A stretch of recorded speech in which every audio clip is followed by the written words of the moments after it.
July 18th, 1944, 11:30 hours. Outside the shattered village of Saint-Germain-d'Elle, France. The air is a physical weight. It's thick with humidity, the stench of sour milk from a strafed dairy herd, and the green, chlorophyll-heavy smell of the bocage. The hedgerows. Inside the Panzerkampfwagen 6 Tiger 131 of Schwere SS Panzerabteilung 101, SS Hauptscharführer, Master Sergeant, Rolf Schimpf feels a single drop of sweat trace a line from his hair, down his temple, and over the scar on his jaw. It is over 110 degrees Fahrenheit inside the tank.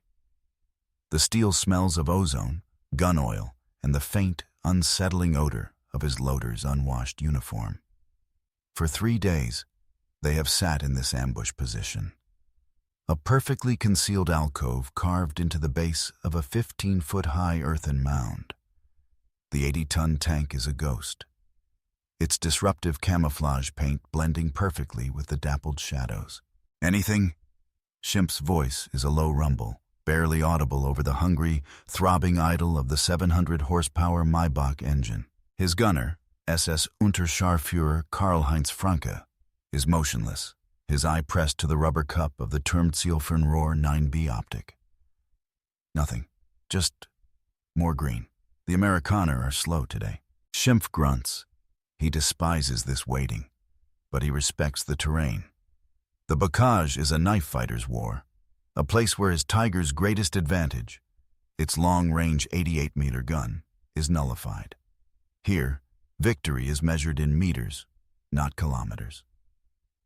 Still, he has contempt for the enemy. He has seen their tanks, Shermans, high-sided, thin-skinned, and armed with a pathetic little 75-millimeter gun that couldn't punch through his Tiger's frontal armor if it was parked at point-blank range. His radio operator, crouched below him, chuckles. "Maybe they are afraid, Hauptscharführer. They know we are here." "They are always afraid," Frankie mutters, not moving his eye from the scope. "They come anyway. Like leichte Beute, easy prey." "The Ronson," the loader adds, tapping an empty 88-meter casing. "That's what the Englander called them, yes? Lights the first time, every time." A dry, cruel laugh fills the turret. 800 meters to the west, Staff Sergeant Buck Mason, commander of an M4A3 Sherman in the 3rd Armored Division, feels like he's drowning. He's standing in the turret, exposed from the waist up, but he can't see a damn thing. The sunken lane is a green tunnel. The hedgerows on either side are so high, they block out the sun. His tank, the Bell Tower Betsy, smells of diesel, damp canvas, and the sharp acidic tang of his own fear. "I hate this," his driver, Corporal Rabbit Russo, says over the intercom. His voice is tinny, vibrating with the tank's own engine. "It's too quiet. I can't see the road for the mud." "Keep your spacing," Buck orders, his own voice tight. 50 yards. Don't bunch up." "Callahan, you see anything?" His gunner, Private First Class Callahan, is scanning the wall of green ahead. "Nothing, Sarge. Just leaves." "Wait." The static on the radio crackles. It's platoon command. "Baker 6, this is Baker 1. We've got movement up ahead, a possible roadblock." Before Buck can even process the word roadblock, the world explodes. From Rolf Schimpf's perspective, it is almost clinical. Karl-Heinz Franke's voice becomes a monotone instrument of death. "Target, Sherman, left edge of the gap, range by 750 meters. Send it," Schimpf orders. The 88mm K-36 cannon fires with a deafening, sharp crack. The massive tank rocks back on its torsion bars. The 23-pound Panzer Granite 39 shell, armor-piercing, capped with a ballistic cap, is invisible. It crosses the distance in just over a second. Buck Mason sees a flash of white-hot light from the hedgerow. A monstrous, impossible flash. He doesn't even have time to shout. The shell hits aces high, the lead tank of his platoon. The 88mm round strikes the Sherman's vertical glacis plate. It was designed to stop 37mm rounds. The German shell doesn't just penetrate, it scatters. It passes through the driver and co-driver, atomizing them. It rips through the transmission, slams into the engine block, and instantly ignites the 100 gallons of high-octane gasoline. The Ace's high doesn't just burn, it detonates. The turret, weighing over 12,000 pounds, is blown 20 feet into the air, spinning like a coin. A column of oily black fire punches the sky. "Reloaded!" the German loader yells, shoving another massive shell into the breach. "Target, second tank," Frankie says, his hand already spinning the traverse wheel. "He's reversing. Coward." "Fire!" Crack! The second shell hits Buck's own tank, Bell Tower Betsy. But it's a glancing blow, striking the curved edge of the turret. It screams off into the sky. The impact is so violent it throws Buck against the hatch combing, splitting his helmet open. The tank is filled with white-hot shrapnel flakes. Callahan is screaming, holding his face. "Russo, back up now!" Buck screams, dropping into the turret. "Pop smoke! Goddammit, pop smoke!" The third tank in this column, coming at ya, panics. The driver throws it into reverse, but slews into the muddy ditch. It's stuck. "Target acquired," Frankie says. "Fire!" Crack! The third shell hits coming at ya, square in the ammunition stowage. The resulting explosion is even more catastrophic than the first. The tank is dismembered. In less than 45 seconds, a single, unseen Tiger has halted an American platoon, destroyed 2 tanks, and crippled a third. 10 men are dead. Inside Tiger 131, Rolf Schimpf allows himself a small, cold smile. He watches the Ronsons burn, their crews scattering on foot. "Cease fire," he orders. "Let them run. We will wait for the next batch." July 18th, 1944. 11:32 hours. The sunken lane. Inside Bell Tower Betsy. The world is white pain and smoke. The glancing 88 round has turned the inside of the turret into a spray of red-hot steel fragments. "I'm hit! My eyes! Sarge, my eyes!" Callahan is screaming, clawing at his face. "Russo, keep backing up! Don't stop!" Buck Mason yells, his ears ringing so badly he can barely hear his own commands. He slams the CO2 fire extinguisher, filling the compartment with a choking, freezing fog. He grabs Callahan, pulling his hands away. Blood. But his eyes are intact. A steel flake is embedded in his cheekbone. "You're fine, Callahan. You're fine." Buck lies, shoving a battle dressing against the wound. "Load smoke, load smoke." The loader, a 19-year-old from Ohio named Private Ayres, fumbles for a white phosphorus shell. "Smoke up. Fire!" The 75mm gun bucks, a soft thump compared to the 88. The shell bursts 100 yards ahead, creating a billow of white smoke that momentarily masks them from the unseen killer. The radio is a storm of panic. "Baker 1 is gone. He's gone. Where is it? Jesus, where is it firing from? Pull back. Everyone pull back." Then a new voice cuts through the static. It's flat, cold, and carries absolute authority. "All Baker elements, shut up. This is Charlie 1. Baker 6, what's your status?" "It's Lieutenant Abe Goldberg, commander of Charlie Company. He's 2 lanes over, half a mile south." Buck spits blood from his lip. "Charlie 1, this is Baker 6. We're hit, but mobile. Callahan's wounded. Baker 1 and Baker 4 are destroyed, completely. The shooter is dug in at the crossroads, grid 47 Alpha. 1 tank has to be a Tiger. Nothing else hits like that." "Roger, Baker 6, Goldberg replies. The calm in his voice is terrifying. 1 Tiger, grid 47 Alpha. You did good. Now get out. Reverse all the way to the aid station. Pop smoke every 30 seconds. Go." Goldberg clicks his mic to the company net. "All Charlie elements, this is Charlie 1. We have a cat's in a trap. Location 47 Alpha. He's dug in deep. He's just murdered Baker platoon." A pause. "We are not going to fight him. We are going to drown him. This is the doctrine. The cold, brutal arithmetic of the U.S. Army. A single Tiger was a fortress, but a fortress can be surrounded. Charlie 2, Goldberg orders. You're with me. We're taking the south road, parallel, full speed. We'll try to get on his flank. Charlie 3 and 4, you will proceed north. Find a gap in the hedgerow, make one if you have to, and get into that pasture. I want you 1,000 yards to his northwest. Draw his fire. Do not stop moving. Fire on the move. Make him turn his turret. Dog platoon, you are on your way. You will support Charlie 3 and 4. You want us to charge a Tiger, Lieutenant?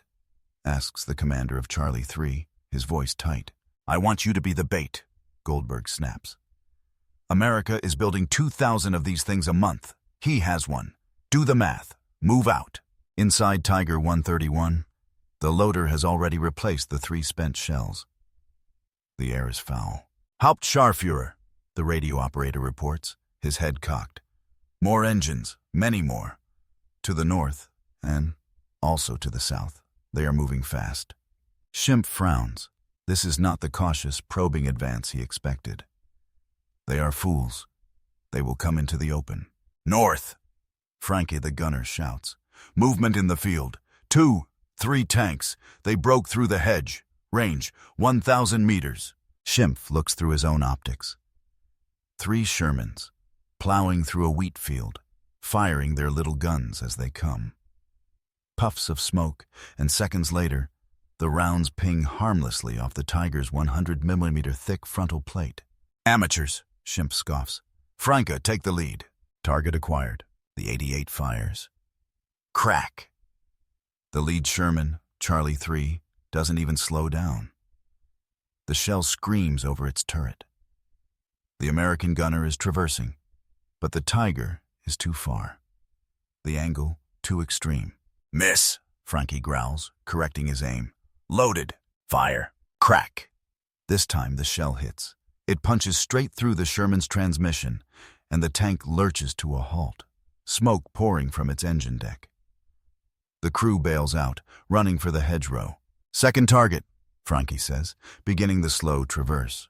Engine noise. Very close, the driver yells. To the right. Our right. Schimpf's head snaps around. He jams his eye into the rear-facing periscope. Through the trees of the parallel lane, he sees a flash of olive drab. Not 1 tank. 3. They are charging. They are close. Traverse right. Rechts. Schnell. Schimpf bellows. The hydraulic motor for the Tiger's turret whines, moving with agonizing slowness. A Tiger's turret took nearly a full minute to rotate 360 degrees. The Sherman's turrets, powered by a fast-response hydraulic system, could spin in under 10 seconds. Lieutenant Goldberg, in the lead M4, Cash Money, crests the rise. The Tiger is 500 yards away, its turret facing the wrong direction. All guns, fire for effect. Aim for the side. Aim for the tracks. Goldberg screams over the radio. 375mm guns fire almost as one. The world inside the Tiger becomes a nightmare of noise. 1 shell, standard armor-piercing, glances off the thick side armor with a sound like a cathedral bell being struck by a sledgehammer. The second shell, high explosive, detonates against the commander's cupola, shattering Schimpf's periscope and peppering the hatch with shrapnel. The third shell, fired by Goldberg himself, is a new-issue T4 high-velocity armor-piercing shot. It's solid tungsten. It slams into the Tiger's right side drive sprocket, shattering the 250mm thick steel wheel. The track gives way with a sound like a gunshot, clattering uselessly to the ground. The whole 80-ton tank slews violently to the right and stops, immobilized. We are hit! The track is gone!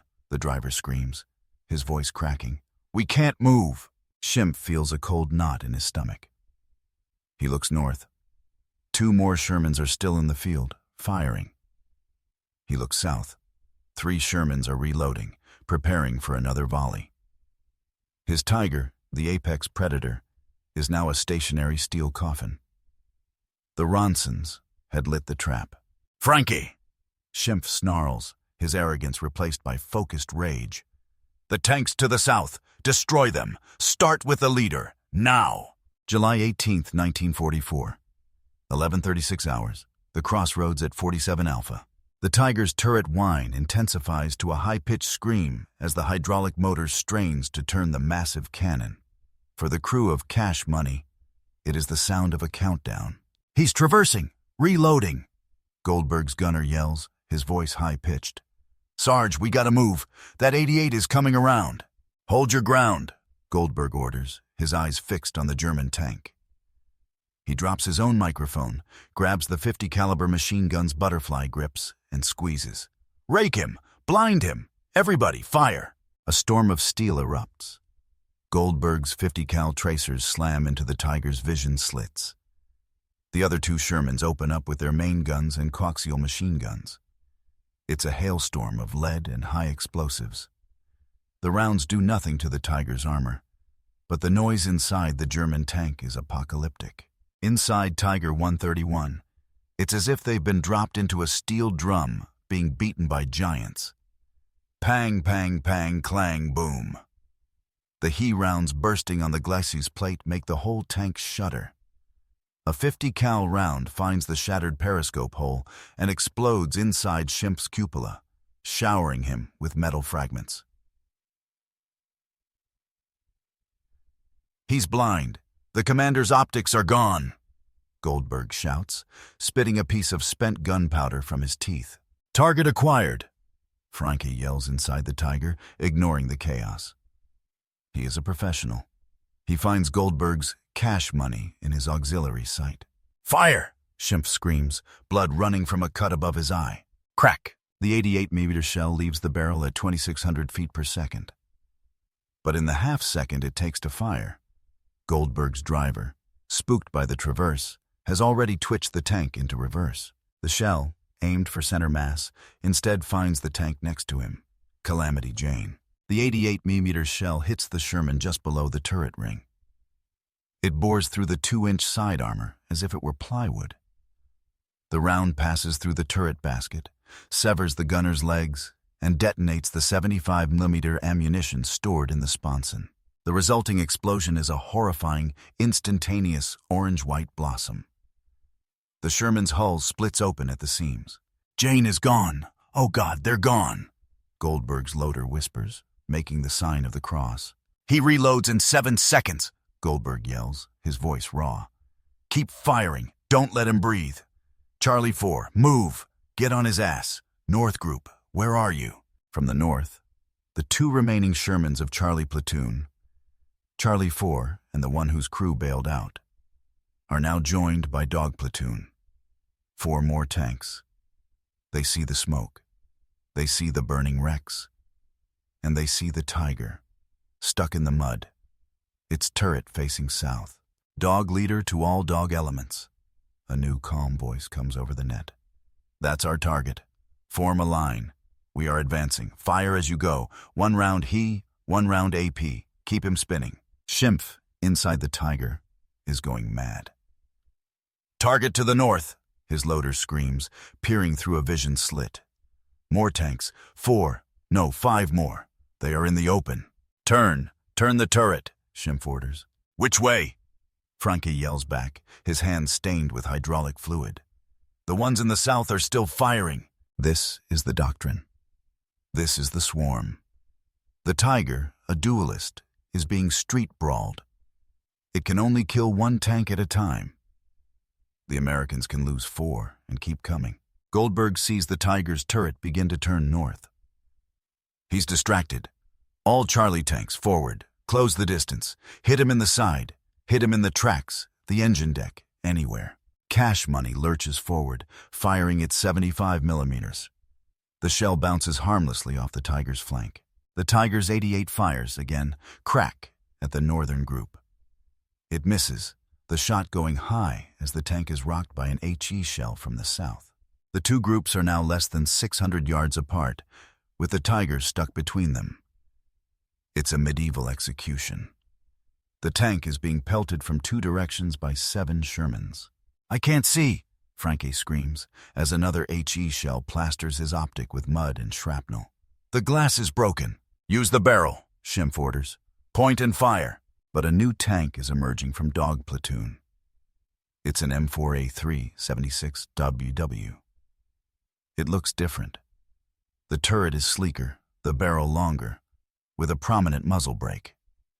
It's not firing 75mm rounds. It's firing a 76mm M1 cannon, and its loader is ramming a specific round into the breech. It's chalked HVAP, high-velocity armor-piercing, a solid tungsten carbide penetrator. The silver bullet saved for this exact moment. The 76mm gunner, Sergeant Pete Deadeye Rilke, lines up his shot. The Tiger's side armor is exposed. On the way, he mutters. He fires. The round is a white-hot streak. It hits the Tiger's flank, just above the road wheels, at a perfect 90-degree angle. Inside the Tiger, there is no explosion, just a blinding, silent flash. The tungsten round, moving at 300-400 feet per second, punches through the 80mm side armor. It doesn't detonate. It spalls. It turns the inside of the tank into a blast furnace of white-hot, needle-like fragments of the Tiger's own armor, ricocheting at hypersonic speeds. The radio operator is vaporized. The loader is cut in half. Frankie, the gunner, slumps over his sight, his body riddled with 1,000 steel splinters. The Tiger's 88mm cannon, which had been traversing, stops. It droops slightly. A thin wisp of acrid, chemical-smelling smoke begins to curl from the loader's hatch. July 18th, 1944, 11:39 hours. Silence. The cacophony of the American machine guns and cannons dies down, replaced by the popping of hot metal and the roar of the 3 burning Shermans. On the radio net, there is only the sound of heavy breathing. Did we get him? Sergeant Rilke, the 76mm gunner, asks, his eyes still pressed to the optic. I saw a hit. Smoke. He's not moving. Lieutenant Goldberg's voice is grim. Cease fire. All elements, cease fire. Watch the hatches. Reload. Everybody reload. AP. Aim center mass. Inside the Tiger, the world has ended. The air is unbreathable. A toxic fog of cordite, burning paint, hydraulic fluid, and the sharp, coppery smell of vaporized blood. SS Hauptscharführer Rolf Schimpf is alive, but he doesn't know how. The spall cloud missed him by inches, but the concussion threw him against the turret ring. His left arm is broken. The driver, Panzeroberschütze Clay, is also alive, protected by the massive transmission. He is screaming. I'm blind! I'm blind! The hatch! We have to get out! We're on fire! A small sluggish fire has started in the turret basket, feeding on the hydraulic fluid and the wooden shell casings. Schimpf ignores Klee. He looks at his crew. Frankie is a slumped, bloody mess over the gun sight.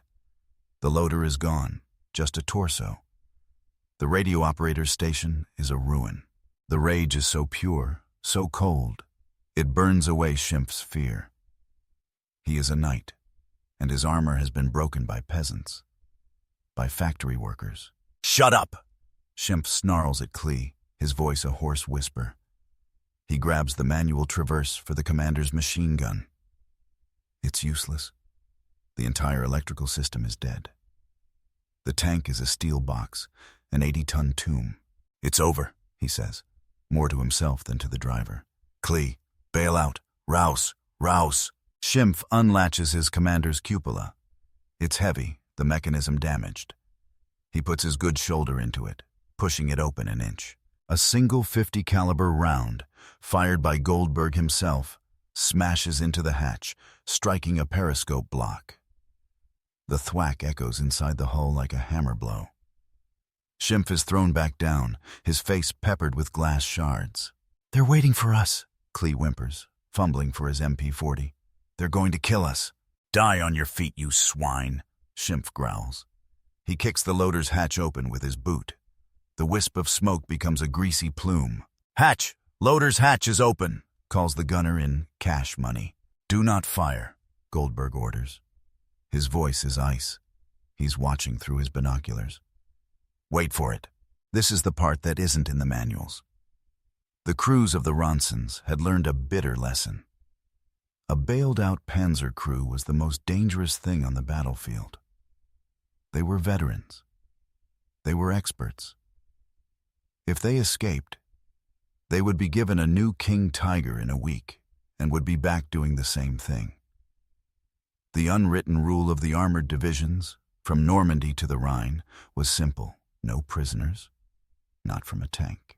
Commander's hatch, Rilke calls from the 76mm. I see him. Rolf Schimpf, his face a mask of blood, pushes himself out of the cupola, a grenade in his good hand. He stands for 1 second on the back of his dying machine, a defiant black silhouette against the gray smoke. All units, Goldberg says, his voice devoid of emotion.